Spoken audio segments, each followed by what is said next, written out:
OK. Donc, je reprends.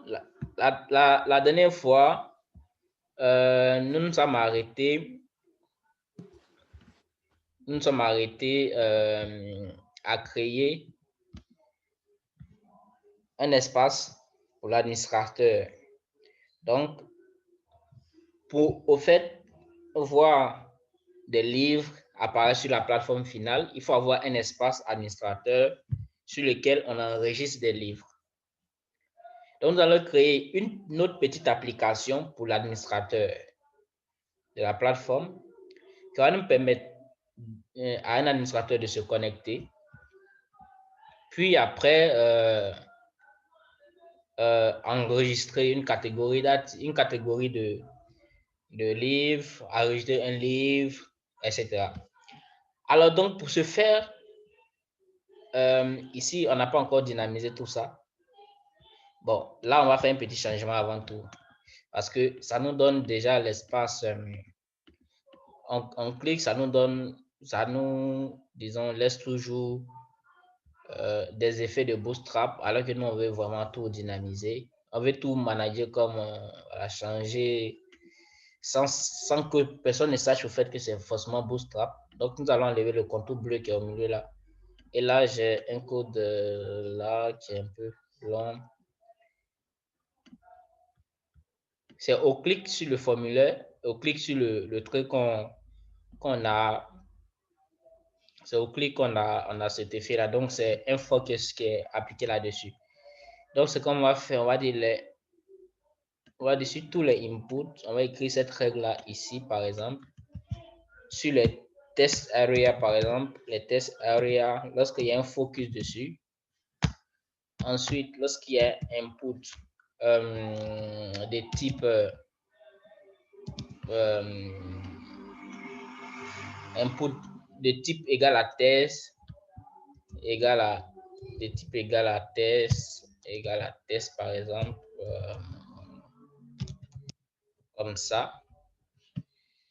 Focus de type égal à test, donc on va. Le formateur. Oui. On ne voit pas l'autre écran. Hein. Ah oui. Je suis en train de faire les choses. Okay. Voilà, ici. Ah oui, quoi.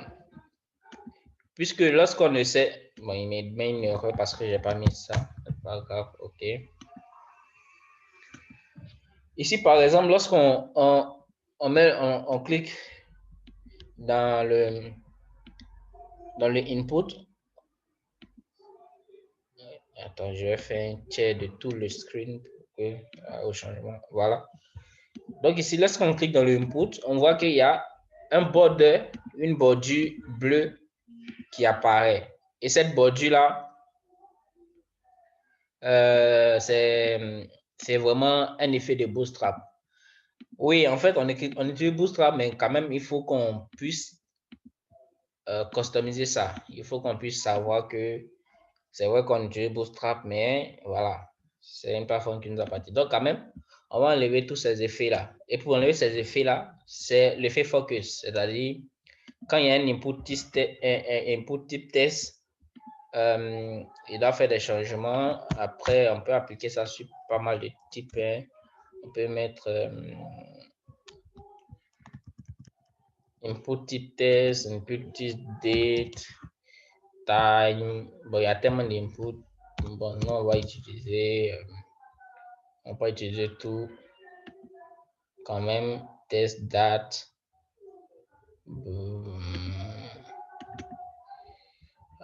Après, il y a quel type d'input? Il y a password. Il y a password, donc password ici. Et là, je pense que c'est bon. On va pas utiliser tout quand même. On a l'email aussi. Bon, quand même. Les principaux, on a email. On a input type date, test, time, password, email. Quel type encore?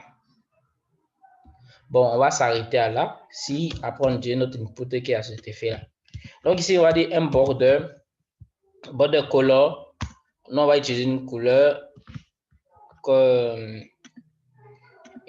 s'est définie ici dans le login. Donc cette couleur là, c'est voilà. Cette couleur là, on va prendre, puis on va venir la copier ici. Donc plutôt ça. On voit que ça a changé un peu, mais il y a toujours encore quelque chose. Et ça, c'est le fait du box shadow. Donc, le box shadow, nous, quand même, on va l'enlever. Et puis, je vais rapidement copier un truc. Ça, par exemple, si on le met, on verra que on va transformer ça.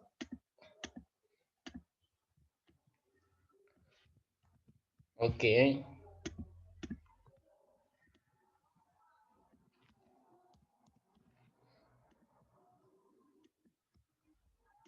Voilà. Donc ici, finalement, on a des bordures. Donc, je montre mon écran. On a des bordures finalement ici qui ressemblent à nous, notre...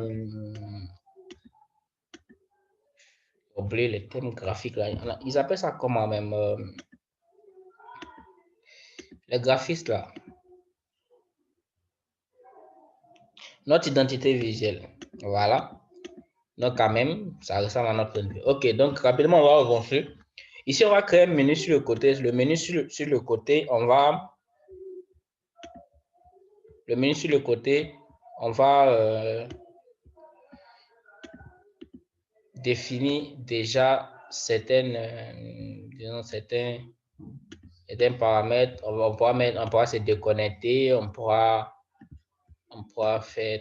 Donc, on va définir un menu standard qui va comporter des informations telles que... Donc ici, on peut créer le menu là ici. Donc, on peut mettre un commentaire menu. On peut appeler ça, on met un type public menu égal. Et puis, on va définir ça. Donc ici, on va définir un tableau de menu. Et le premier, on peut mettre soit le nom du menu, name. Donc, le premier, ça peut être name. Et puis, on va l'appeler dashboard. Après, on peut lui donner un identifiant. Parce que au clic sur le menu là, il va activer ce menu là. Donc, on va l'activer en fonction de l'ID qu'on va lui donner. Après le name, on sait qu'on a... Après le name, on sait qu'on a... on a des utilisateurs. Donc, utilisateur. Désolé. Les utilisateurs. Donc, si on va le donner à ce menu, on va le donner un ID 2. Après, on a des livres. On a la liste des livres. Donc, après, il faut voir la liste des livres. Je suis en train de voir le menu.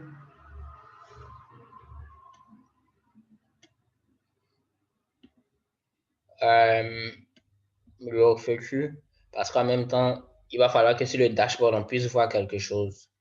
Donc, soit on laisse... OK, donc on va laisser ça comme ça. Et le dernier, on va l'appeler déconnexion. Ou déconnexion. Ou on va mettre catégorie name. On va mettre catégorie des livres. On va mettre les catégories quand même. Catégorie.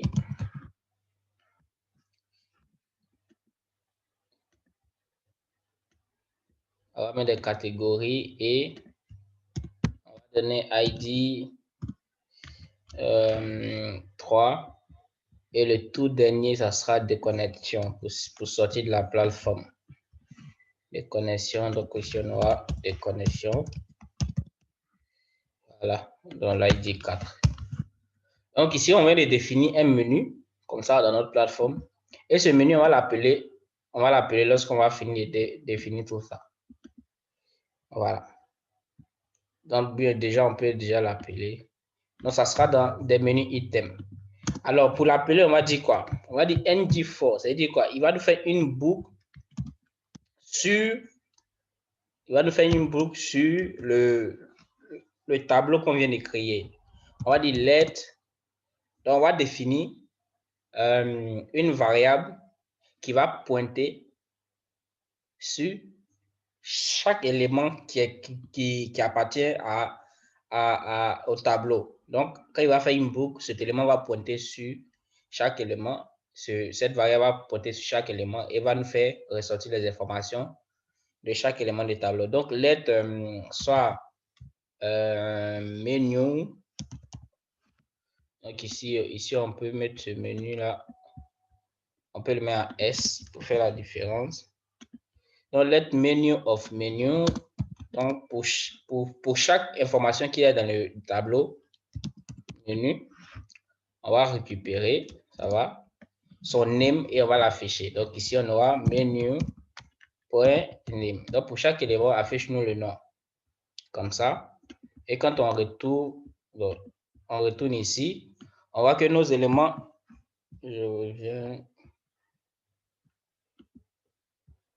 On retourne ici. Donc là, on revient sur la partie affichage. On remarque que nos éléments qu'on a pu définir là-bas apparaissent bel et bien ici. Voilà.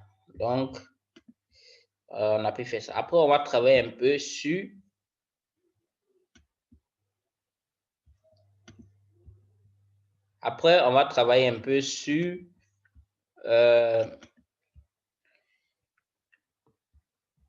la place du menu en question. Donc, dans le header, on va venir ici pour les définir.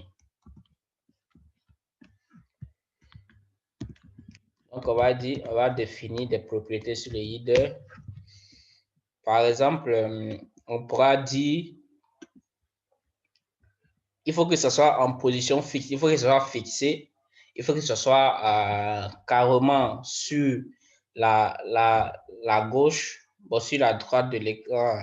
Nous, comme on est en face de l'écran, on va dire sur la gauche, et qu'ils prennent 15%. Ils prennent 15% de l'espace global. Donc, on va dire position fixe, donc position fixée, comme ça.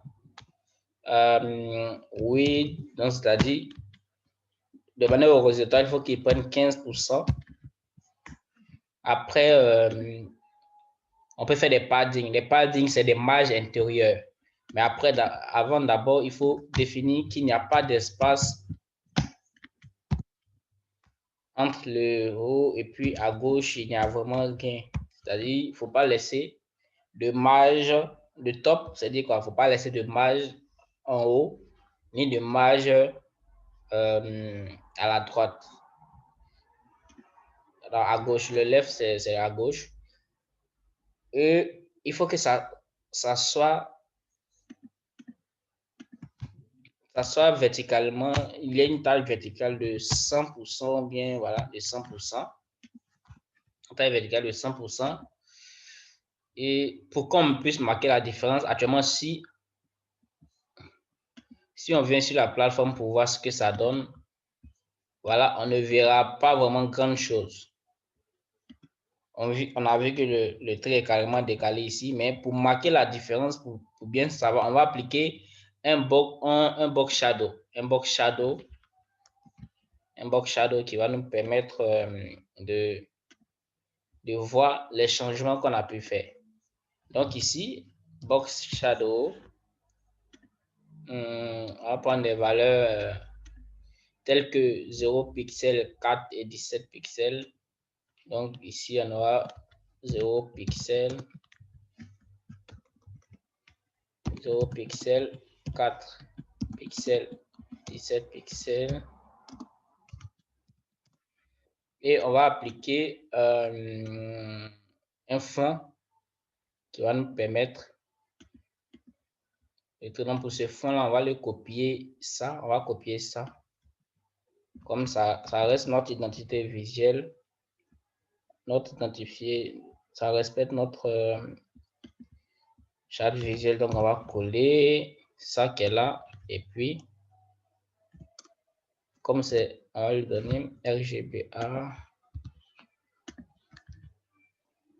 pour 75. Il faut qu'il nous donne une forme. Voilà. Donc ici, quand on se remet ici, on voit que on a notre menu qui est carrément à notre gauche à nous, mais carrément à la droite à notre gauche à nous, carrément à la droite de. Donc, voilà ce qu'on veut obtenir. On veut obtenir un menu qui se place à gauche, et puis on a cet espace à droite, là, ce grand espace qu'on peut utiliser après aussi pour faire d'autres choses. Alors, on va encore arranger. Il faut que les éléments soient un peu centrés. Donc, on va faire des padding left de 30 pixels. Les padding left, c'est-à-dire des marges intérieures. Padding left, comme ça, de 15 pixels. Donc, encore, on va voir le résultat. Voilà, on voit qu'il y a eu un décalage. Il y a eu un espace entre le top et puis les écritures. Donc là, c'est bon. Après aussi, on peut essayer de toujours embellir. On va essayer de faire un display flex, disons, essayer d'aligner les éléments de manière horizontale et de centrer les éléments verticalement et horizontalement de la barre du menu. Donc ici, on fait un display flex qui nous dit, d'accord, on veut faire centrer les éléments et il faut les centrer horizontalement et verticalement au milieu. Bon, non, ici, ça ne sera pas center, ça sera pas center. On va plutôt utiliser un flex direction pour que les éléments ne soient pas tous alignés comme ça. On va utiliser des colonnes. Il faut les aligner bien, mais au centre. Voilà, sur des colonnes, on peut appliquer un aligner thème de center aussi, ça ne dérange pas. Donc, les éléments sont au milieu.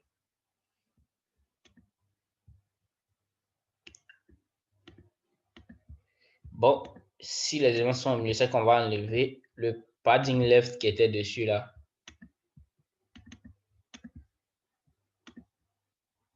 Si les éléments sont au milieu, c'est qu'on va enlever le padding left qui était dessus là. Donc, quand on l'enlève, le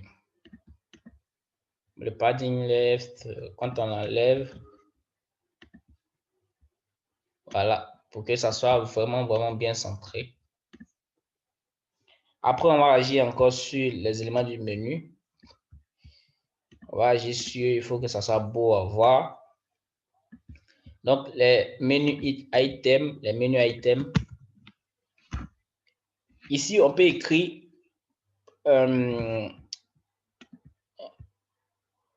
ici, par exemple, lorsqu'on créait le projet Angular, il y avait deux types de fichiers CSS, disons de fichiers de style. Il y avait des formats CSS normal que tout le monde connaît, et puis il y a les formats SCSS. Donc, quand vous zoomez un peu l'écran, vous verrez que quand le fichier dans lequel on est en train de travailler a une extension SCSS. SCSS parce que ça permet de créer des classes, ça permet d'utiliser des classes de style à l'intérieur des classes de style. Par exemple, on a le UID général. Mais dans ce UID là, on a la classe menu et puis on a la classe menu item. Donc, si on veut que les changements ou bien les modifications, mais le style qu'on va apporter à une classe spécifique là, ça va, une classe, si ce changement doit être spécifique à cette classe, on peut la créer, on peut faire ce changement là, c'est-à-dire on peut intégrer cette classe là dans sa classe principale. Par exemple, menu item, c'est tout dans ID ou bien c'est tout dans menu ici. Mais on va utiliser menu item dans ID pour dire si jamais on a un menu ailleurs qui comporte le même nombre de classes menu item, il ne faut pas appliquer ces mêmes changements-là. Parce que ces changements-là sont propres à la classe s'appelle header. Je ne sais pas si vous comprenez ce que je veux dire.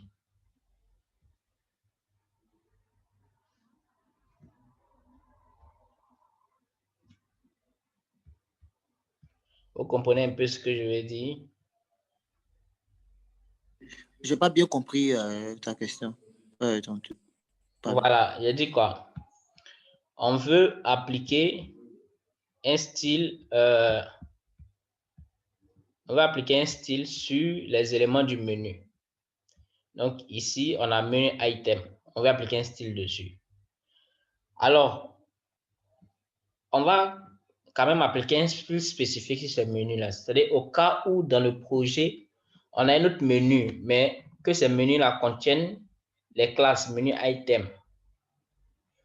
Que ces changements qu'on va appliquer sur le premier menu ne puissent pas s'appliquer sur les autres menus qu'on va créer après, si jamais on devait créer d'autres menus. Donc, la classe qui est là, menu item, le type de fichier SCSS nous permet de pouvoir créer des classes à l'intérieur d'autres classes.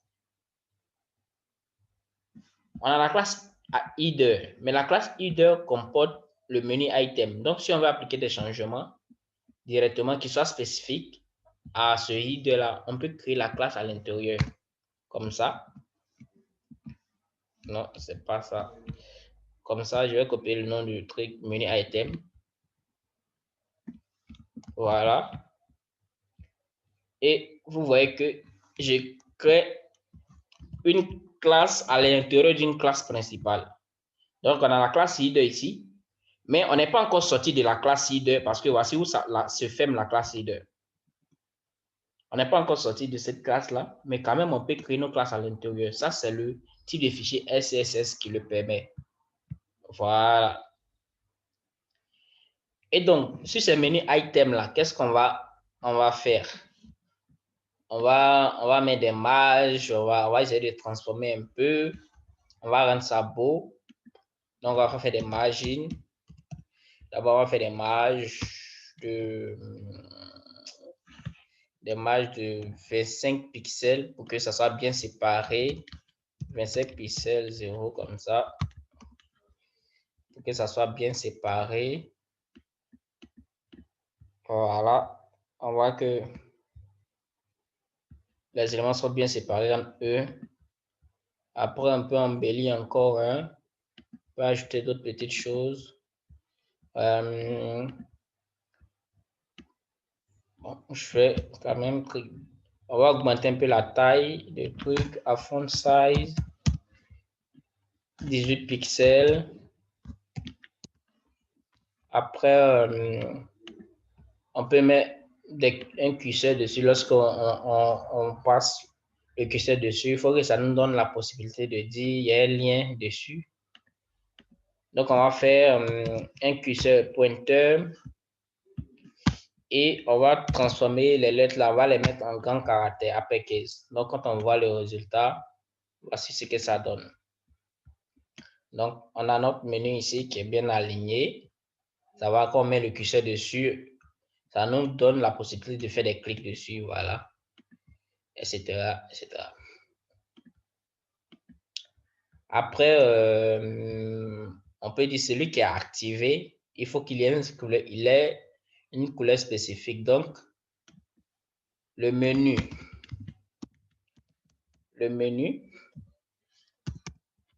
qui aura, dans le menu ici, il y a un élément qui a une classe active. Il faut que son style soit différent des autres. Donc, lui, par exemple, sa couleur sera différente des autres. Donc, on va utiliser cette même couleur là. Je vais aller la chercher où c'est trop où là dans login. On va utiliser cette même. OK. Il faut que sa couleur là soit différente des autres couleurs. Il nous reste 10 minutes. Hein. Disons, ça signale qu'il reste 10 minutes.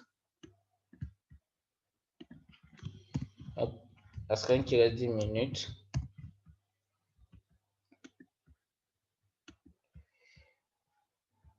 Donc, on va essayer d'avancer un peu. Donc, ici, la couleur sera ça. sera différente des autres et puis on va un peu faire grossir les lettres, mais un peu foncé. Donc, on va appeler un font weight de 700 comme ça. Et si on retourne sur notre plateforme, ici, on verra qu'on ne voit rien.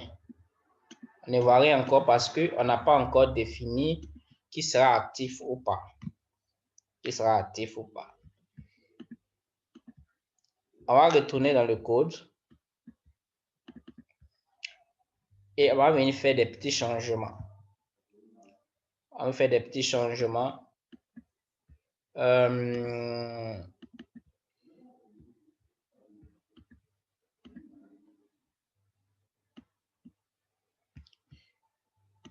Ici, dans le component TS, on va dire qu'il faut qu'on ait une option active qui va pouvoir mettre l'état de notre élément d'un des éléments actifs. C'est-à-dire lorsqu'on clique dessus ou bien lorsqu'il est sélectionné, il faut qu'on puisse savoir que c'est sur lui on est en train de travailler actuellement ou pas.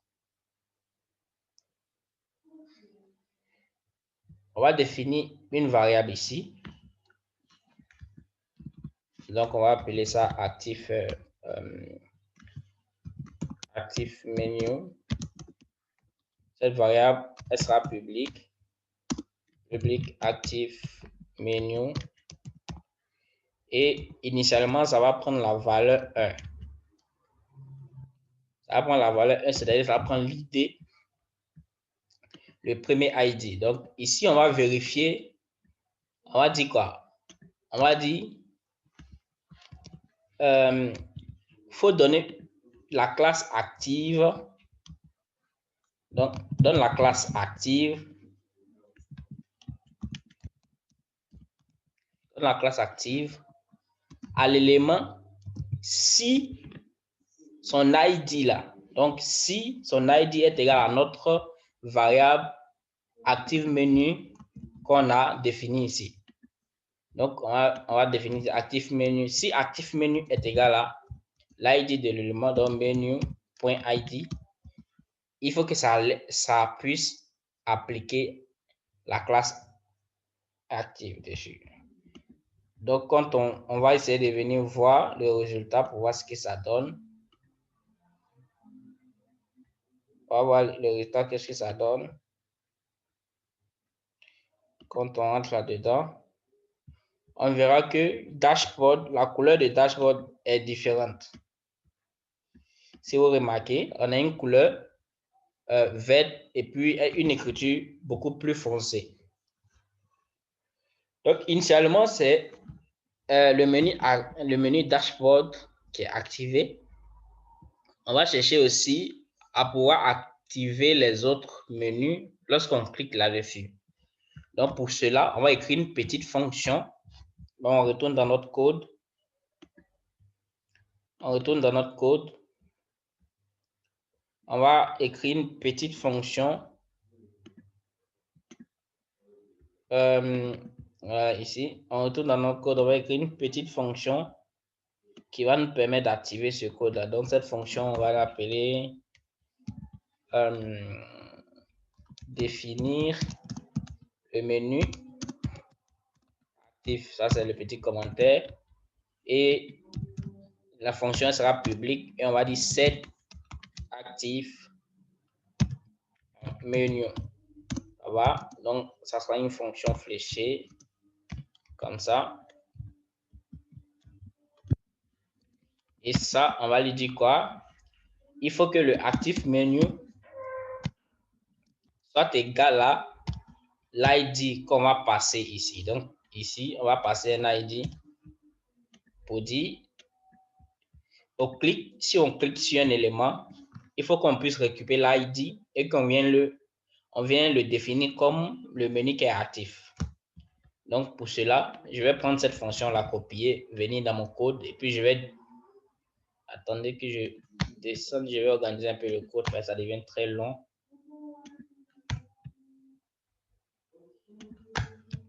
Ok, donc on va dire au clic,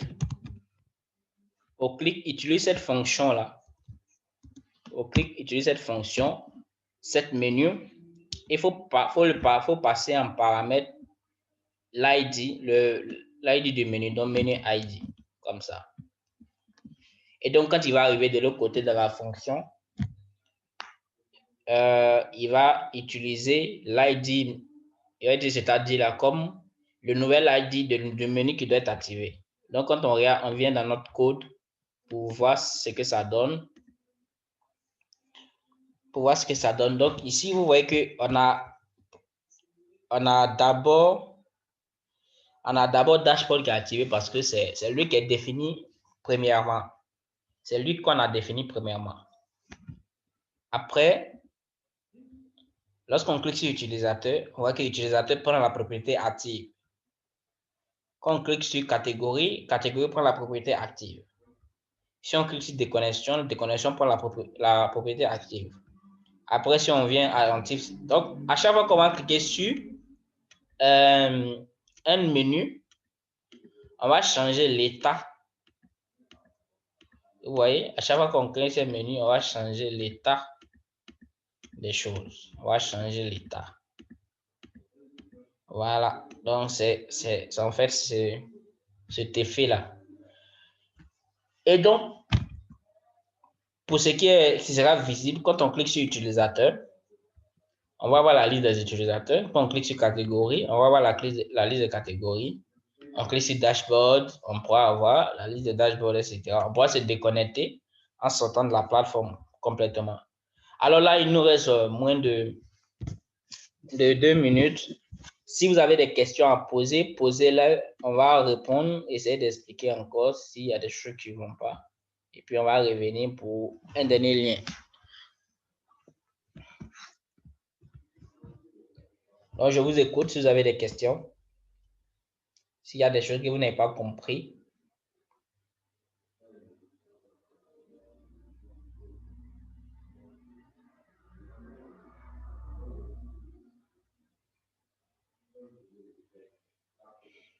Donc, le mois, ça va, hein?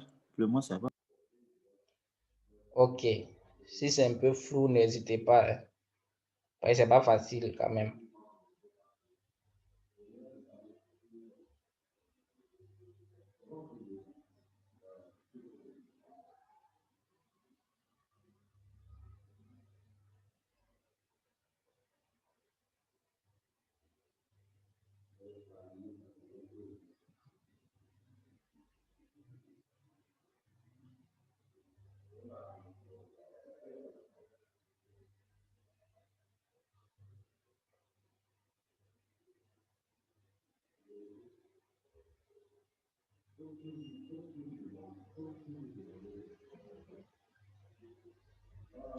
D'accord? Donc, sur ce, je vais créer un nouveau lien et puis on va essayer encore de pousser pour que, au fur et à mesure qu'on puisse pousser, vous puissiez avoir des notions. C'est vrai que les notions ne vont pas venir forcément tout de suite. Il y a des choses qui vont paraître beaucoup plus floues. Ça va? Mais normalement, c'est des notions qui doivent vous pousser à faire plus de recherches. Donc, on va aller tout doucement dans ce sens-là. Donc, pour le moment, en résumé, pour cette première vidéo, on a pu créer un menu. On a pu créer un menu qui est situé à la gauche de l'écran. On a pu définir les éléments du menu de manière dynamique, c'est-à-dire dans le point TS. Dans le point TS de notre component, on les a affichés dans le component.html. On a pu définir qui soit actif ou pas. Donc, ça a été l'objectif de cette première vidéo. On revient pour la seconde vidéo pour essayer de pousser encore. Merci, tout à l'heure.